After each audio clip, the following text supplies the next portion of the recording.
Welcome to our channel. Today we how to download Insightly Import Pipeline Stages, full guide step by step clearly. To download the Insightly Import Pipeline Stages, start by logging into your Insightly account. Once logged in, navigate to the main dashboard. Locate and click on the Projects tab in the top menu.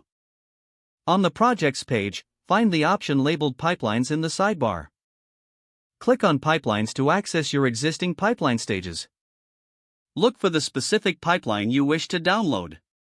Once you locate it, click on the three dots icon next to the pipeline name. A drop-down menu will appear. Select the option that says Export. After clicking Export, choose the format you want for the download, such as CSV. The system will begin preparing your data for download. Once the export is ready, a download link will be provided. Click the download link to save the file to your computer. Open the downloaded file to review the imported pipeline stages. Ensure all the information is correct and formatted to your liking. If any adjustments are needed, edit the CSV file using a spreadsheet program. After making your changes, you can import the data back to Insightly if required. Now you have successfully downloaded the Insightly Import Pipeline Stages. If the page does not load, refresh the browser or try again in a private or incognito window.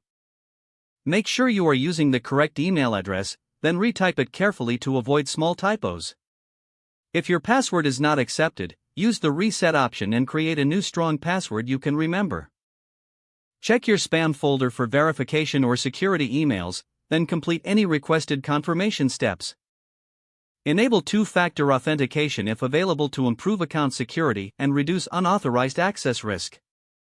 After signing in, review your profile details so your contact information and settings are accurate and current.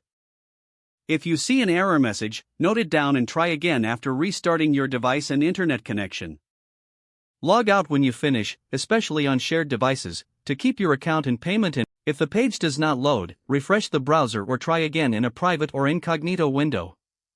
Make sure you are using the correct email address, then retype it carefully to avoid small typos. If your password is not accepted, use the reset option and create a new strong password you can remember. Check your spam folder for verification or security emails, then complete any requested confirmation steps. Don't forget to like this video and subscribe to our channel for more step-by-step tech guides.